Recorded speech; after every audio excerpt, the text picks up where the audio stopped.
Hello everyone, welcome to my channel. ഇന്ന് നമ്മളിവിടെ discuss ചെയ്യാൻ പോകുന്നത് first come first serve scheduling അൽഗോരിതത്തിനെ കുറിച്ചിട്ടാണ്. അതായത് ഇതിൻ്റെ ഷോർട്ട് ഫോമാണ് FCFS. ഓക്കെ, നമുക്കത് എന്താണെന്ന് നോക്കാം. FCFS state that the process that request the CPU first is allocated the CPU first എന്ന് വെച്ചാൽ ഫസ്റ്റ് ഏത് പ്രോസസ്സാണോ അറൈവ് ചെയ്യുന്നത് റെഡി ക്യൂവിൽ, ആ പ്രോസസ്സായിരിക്കും ഫസ്റ്റ് CPU എക്സിക്യൂട്ട് ചെയ്യുന്നത്. ഇപ്പോൾ ഒരു റിയൽ ടൈം എക്സാമ്പിൾ ഞാൻ പറയുകയാണെങ്കിൽ, ഇപ്പോൾ നമ്മളൊരു സിനിമ തിയേറ്ററിൽ നമ്മൾ ടിക്കറ്റ് എടുക്കുമ്പോൾ എങ്ങനെയാണ്, ഫസ്റ്റ് വന്നവർക്കായിരിക്കും നമുക്കൊരു ക്യൂ ഉണ്ടായിരിക്കും, അതിൽ ഫസ്റ്റ് വന്നവർക്കായിരിക്കും ഫസ്റ്റ് ടിക്കറ്റ് കൊടുക്കുക. അതേ സെയിം കോൺസെപ്റ്റ് തന്നെയാണ് നമ്മളിവിടെയും യൂസ് ചെയ്യുന്നത്. ഇത് മാനേജ് ചെയ്യുന്നത് ഒരു FIFO ക്യൂ വെച്ചിട്ടാണ്. ഓക്കെ, അതായത് ഫസ്റ്റ് ഏത് പ്രോസസ്സാണോ ഫസ്റ്റ് CPU റിക്വസ്റ്റ് ചെയ്യുന്നത്, ആ പ്രോസസ്സിനായിരിക്കും ഫസ്റ്റ് CPU എക്സിക്യൂട്ട് ചെയ്യാനായിട്ട് പറ്റുക. പിന്നെ FCFS എന്ന് പറഞ്ഞാൽ നോൺ പ്രിയംറ്റീവ് ആണെന്ന് പറയുന്നുണ്ട്. നോൺ പ്രിയംറ്റീവ് എന്താണെന്ന് നമ്മൾ ഓൾറെഡി ഡിസ്കസ് ചെയ്തിട്ടുള്ളതാണ്. അതായത് വൺസ് ഒരു പ്രോസസ്സ് എക്സിക്യൂഷൻ CPU സ്റ്റാർട്ട് ചെയ്താൽ അതിൻ്റെ ടാസ്ക് കംപ്ലീറ്റ് ചെയ്യാതെ അത് CPU നിന്ന് ടെർമിനേറ്റ് ചെയ്യില്ല. അതിനെയാണ് നോൺ പ്രിയംറ്റീവ് എന്ന് പറയുന്നത്. അതായത് FCFS എന്ന് പറയുന്നത് ഒരു നോൺ പ്രിയംറ്റീവ് സ്കെഡ്യൂളിംഗ് അൽഗോരിതമാണ്. ഓക്കെ, FCFS വെച്ചിട്ടൊരു പ്രോബ്ലമാണ് നമ്മൾ സോൾവ് ചെയ്യാൻ പോകുന്നത്. ഇവിടെ നമുക്ക് ഓൾറെഡി ക്വസ്റ്റ്യനിൽ നമ്പർ ഓഫ് പ്രോസസ് തന്നിട്ടുണ്ടായിരിക്കും, അറൈവൽ ടൈം തന്നിട്ടുണ്ടായിരിക്കും, ബേഴ്സ്റ്റ് ടൈം തന്നിട്ടുണ്ടായിരിക്കും. നമ്മൾ ഇത്രയും completion time, turn around time, waiting time, response time ഇതൊക്കെ അവർ ചോദിക്കാറുണ്ട്. അതല്ലാതെ ചിലപ്പോൾ average turn around time, average waiting time ഒക്കെ ചോദിക്കാറുണ്ട്. ഇതൊക്കെ നമ്മൾ കണ്ടുപിടിക്കുന്നത് നമ്മൾ ഗാൺ ചാർട്ട് യൂസ് ചെയ്തിട്ടാണ്. നമുക്കത് നോക്കാം ഗാൺ ചാർട്ട് എങ്ങനെയാണെന്ന്. അപ്പോൾ നമ്മൾ FCFSൽ എന്താ പറഞ്ഞത്, ഓരോ പ്രോസസ്സും എക്സിക്യൂട്ട് ചെയ്യുന്നത് ഫസ്റ്റ് അറൈവ് ചെയ്യുന്നതിൻ്റെ ബേസിലായിരിക്കും എന്ന് പറഞ്ഞു. നമുക്ക് ഗാൺ ചാർട്ട് നമ്മൾ 0th ടൈം വെച്ച് സ്റ്റാർട്ട് ചെയ്യാണ് കേട്ടോ. അപ്പോൾ 0th ടൈമിൽ ഏത് പ്രോസസ്സാണ് ഫസ്റ്റ് വന്നതെന്ന് നമുക്ക് നോക്കാം. ഏത് പ്രോസസ്സാണ് ഇവിടെ P1 എന്ന് പറഞ്ഞ പ്രോസസ്സാണ് ഫസ്റ്റ് വന്നത് അല്ലേ. അപ്പോൾ P1 എത്ര ടൈം എക്സിക്യൂട്ട് ചെയ്യും, P1ൻ്റെ എക്സിക്യൂഷൻ ടൈം, അതായത് ബേഴ്സ്റ്റ് ടൈം എന്ന് പറഞ്ഞാൽ എക്സിക്യൂഷൻ ടൈമാണ്. CPU സ്കെഡ്യൂളിങ്ങിൽ നമ്മൾ യൂസ് ചെയ്തിരുന്ന ഡിഫറെൻറ്റ് ടൈംസ് നമ്മൾ പ്രീവിയസ് വീഡിയോയിൽ ഡിസ്കസ് ചെയ്തിട്ടുണ്ട്. അതിൻ്റെ ലിങ്ക് ഞാൻ ഡിസ്ക്രിപ്ഷൻ ബോക്സിൽ കൊടുത്തിട്ടുണ്ട്, ആവശ്യമുള്ളവർ അത് റെഫർ ചെയ്യാം കേട്ടോ. ഇവിടെ അറൈവൽ ടൈം എന്ന് പറഞ്ഞാൽ ഒരു പ്രോസസ്സും ഫസ്റ്റ് അറൈവ് ചെയ്യുന്ന ടൈമിൽ റെഡി ക്യൂവിൽ അറൈവ് ചെയ്യുന്ന ടൈമാണ് അറൈവൽ ടൈം എന്ന് പറയുന്നത്. ബേഴ്സ്റ്റ് ടൈം എന്ന് പറഞ്ഞാൽ ഒരു പ്രോസസ്സ് എക്സിക്യൂട്ട് ചെയ്യുന്ന ടൈം.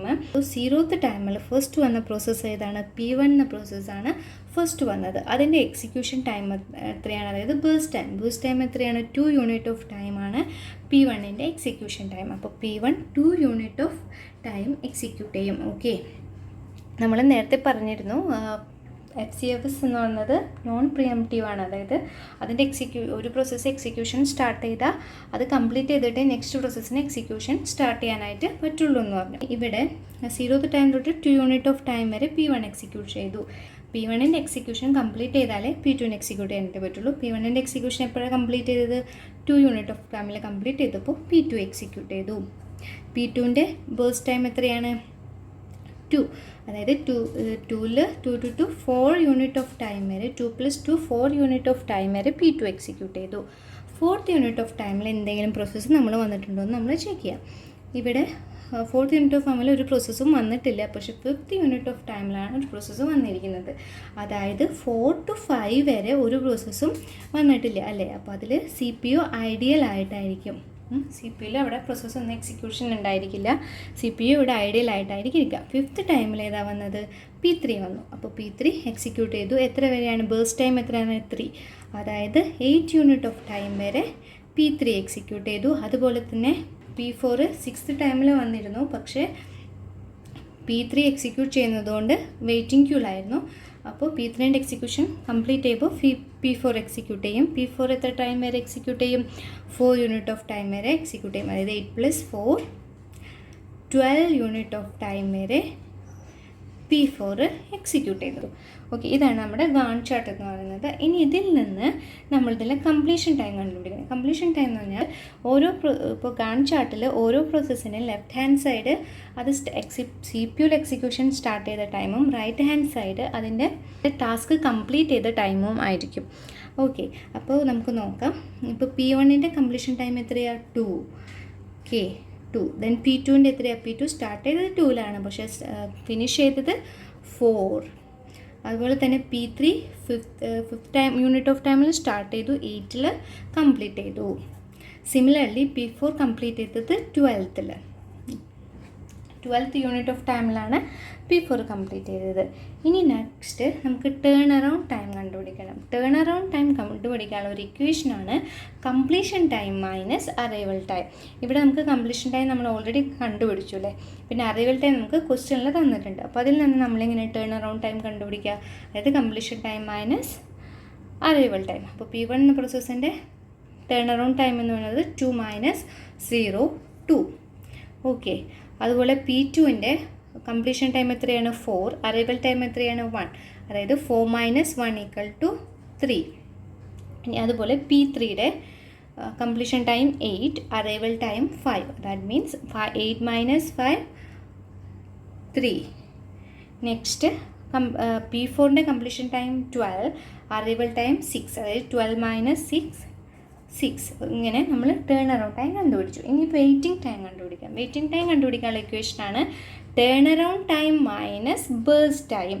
അതായത് വെയിറ്റിംഗ് ടൈം എന്ന് പറഞ്ഞാൽ നമ്മൾ പറഞ്ഞു ഒരു പ്രോസസ്സ് റെഡിക്കുള്ള എത്ര ടൈം വെയിറ്റ് ചെയ്തിട്ടുണ്ടോ അതാണ് നമ്മൾ വെയിറ്റിംഗ് ടൈം എന്ന് പറഞ്ഞു.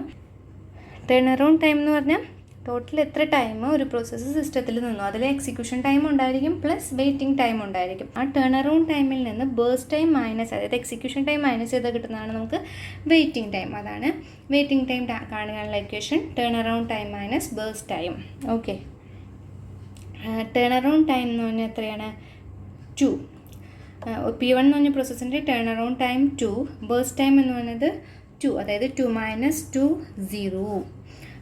നെക്സ്റ്റ് P2ൻ്റെ turn around time 3, burst time 2. അതായത് 3 - 2 1.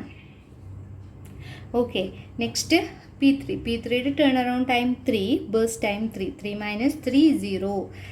അതുപോലെ സിമിലർലി P4ൻ്റെ turn around time 6, burst time 4. അതായത് 6 - 4 2. അപ്പോൾ നമ്മൾ വെയിറ്റിംഗ് ടൈം കണ്ടുപിടിച്ചു. ഇനി റെസ്പോൺസ് ടൈം എന്താണെന്ന് വെച്ചാൽ ഒരു പ്രോസസ്സ് CPU-ൽ എക്സിക്യൂട്ട് ചെയ്ത ടൈം മൈനസ് അറൈവൽ ടൈമാണ് റെസ്പോൺസ് ടൈം എന്ന് പറയുന്നത്. അപ്പോൾ ഓരോ പ്രോസസ്സും CPU-ൽ സ്റ്റാർട്ട് ചെയ്ത ടൈം നമുക്ക് ഗാണ്ട് ചാർട്ടിൽ നോക്കിയിട്ട് കിട്ടും. കാരണം ഓരോ പ്രോസസ്സും സ്റ്റാർട്ട് ചെയ്ത ടൈം നോക്കാം. മൈനസ് അറൈവൽ ടൈമാണ് നമുക്ക് റെസ്പോൺസ് ടൈം എന്ന് പറയുന്നത്. ഓക്കെ.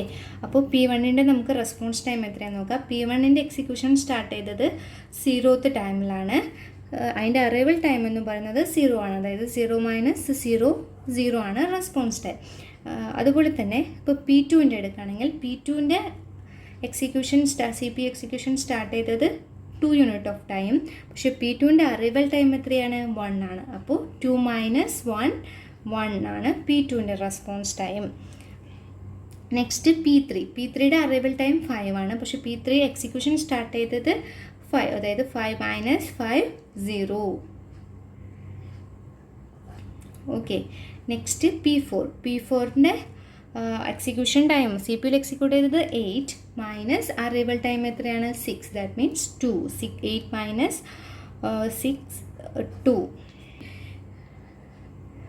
ഇത്രയും കണ്ടു. ഇനി നമ്മൾ ചിലപ്പോൾ ഏവറേജ് ടേൺ അറൗണ്ട് ടൈം കാണും. ഏവറേജ് ടേൺ അറൗണ്ട് ടൈം നമ്മൾ കാൽക്കുലേറ്റ് ചെയ്യാൻ വേണ്ടിയിട്ട് total number of turn around time കാണാം. Total number of turn around time എന്ന് പറയുന്നത് 14 ആണ് അല്ലേ. Total number of turn around time divided by number of process ആണ് ആവറേജ് ടേൺ അറൗണ്ട് ടൈം എന്ന് പറയുന്നത്. അതുപോലെ തന്നെ ആവറേജ് വെയിറ്റിംഗ് ടൈം എന്ന് പറയുമ്പോൾ ടോട്ടൽ വെയിറ്റിംഗ് ടൈം നമ്മൾ കാൽക്കുലേറ്റ് ചെയ്യുക. ടോട്ടൽ വെയിറ്റിംഗ് ടൈം എന്ന് പറയുന്നത് 2 + 1 3. അതായത് 3 divide by number of process ആണ്. അതായത് 3/4 ആണ് വെയിറ്റിംഗ് ടൈം എന്ന് പറയുന്നത്. ഇനി നമുക്ക് നെക്സ്റ്റ് വീഡിയോയിൽ ഷോർട്ടസ്റ്റ് ജോബ് നെക്സ്റ്റിനെ കുറിച്ചിട്ട് നമുക്ക് ഡിസ്കസ് ചെയ്യാം. നിങ്ങൾക്ക് എൻ്റെ ചാനൽ ഇഷ്ടപ്പെട്ടെങ്കിൽ സബ്സ്ക്രൈബ് ചെയ്യുക, ഷെയർ ചെയ്യുക, ലൈക്ക് ചെയ്യുക. Thank you.